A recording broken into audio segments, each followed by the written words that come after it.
Hello, my friends. Today is a very good day. We are going to be talking about a very bold endeavor, empowering initiative. We are going to be talking all about when Harley Earl decided to gather 10 women and bring them into General Motors as the Damsels of Design. So, let's do it.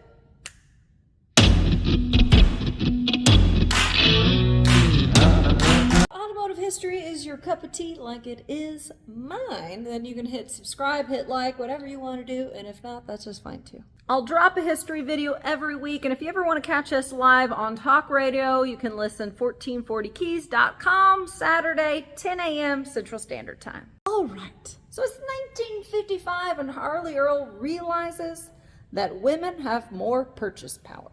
And I actually just did a video of the birth of Carmen Gia that talks about what all was going on in 1955. And let me tell you. Let's paint a little picture of the times in 1955. All right. The Warsaw Pact had just been signed.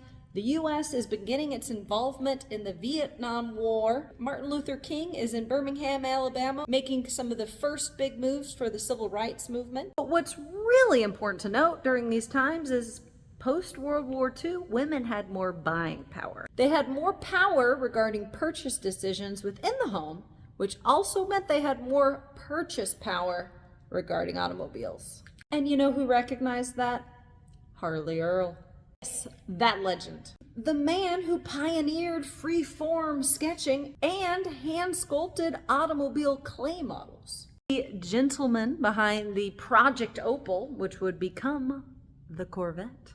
And the man that introduced tail fins and two-tone factory paint into the automotive design world. Harley Earl saw the opportunity. He went forth and he gathered 10 women to become the Damsels of Design.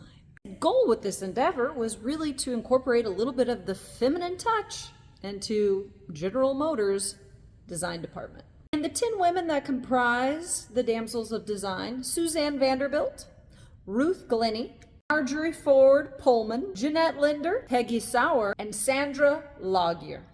Let's just clear this up immediately. The Damsels of Design moniker at no point was a name the ladies chose. They really weren't a fan of it. But you know who was? The General Motors Public Relations Department.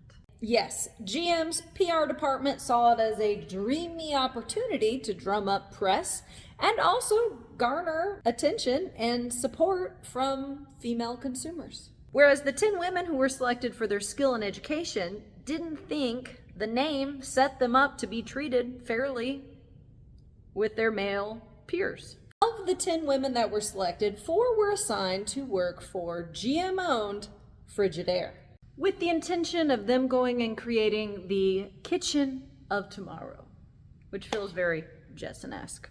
And the remaining 6 of the 10 were specifically chosen to enter GM's interior design department. Those 10 women would go down as the first prominent all-woman design team in history. And though the PR team kind of labeled them as decorators, these women were designing car interiors from the ground up. They weren't just picking fabrics and paint colors. And to showcase the Damsels of Design's work, GM planned a grand event within the GM Styling Dome. It's affectionately known as the 1958 Feminine Auto Show, but I don't think it ever actually was officially named the Feminine Auto Show. But I was immediately intrigued because within this gigantic styling dome, yeah, they had flowers, they had cool displays, but they also had these netted columns that went floor to ceiling, filled full of rented canaries. I really hope you can't rent canaries anymore. Let's take a look at some of the cars featured at the Feminine Auto Show. Longyear's exhibition model Bonneville Polaris convertible for Pontiac featured a storage compartment for a picnic. I like that. Marjorie Ford Pullman with her exhibition model Tampico Buick Special convertible. You had Glennie's fancy-free Corvette, which looks awesome. Here you have Pullman demonstrating the glove box dictaphone included in her Buick Shalimar. Then you have Linder loading a matching set of luggage into the trunk of her exhibition model Impala Martinique. Now, do you need them? No. But do they look cool? Yes. Here you have Glennie with her fancy-free Corvette, which frankly, that looks fabulous. And within this fancy-free Corvette, that's where she features the most, what I think is one of the most innovative thing that came out of the Damsels of Design, retractable seat belts. They're in every car that you own now. How about that? And then here you have Susan Vanderbilt, and Vanderbilt actually would end up being the longest at GM. Here she is demonstrating an early car phone. Also, look at that memo pad so you can write down all your important things. Check out this cool Carousel's child-friendly back seat with storage for toys. What I also think is very important that the Damsels of Design created, child-proof latches. How about that? I'd say the child-proof latches and the retractable seatbelt gotta be the biggest fames. And what the Damsels Designs, I think, really wanted to get across is that they weren't just designing for women. They were designing for the consumer. Focus was not solely feminine, but for comfort and convenience for the everyday consumer, whether male or female. And I wish that the story of the Damsels of Design was longer.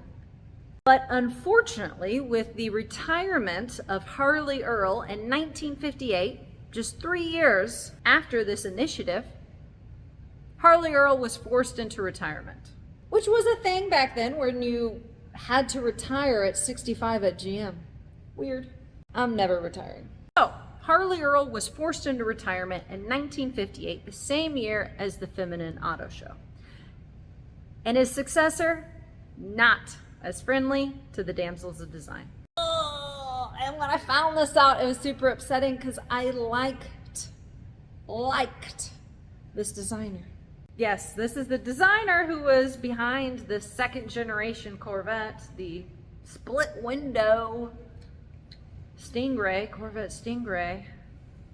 I'm talking about Bill Mitchell. Mitchell was famously quoted as saying, "No women will be standing next to my senior designers."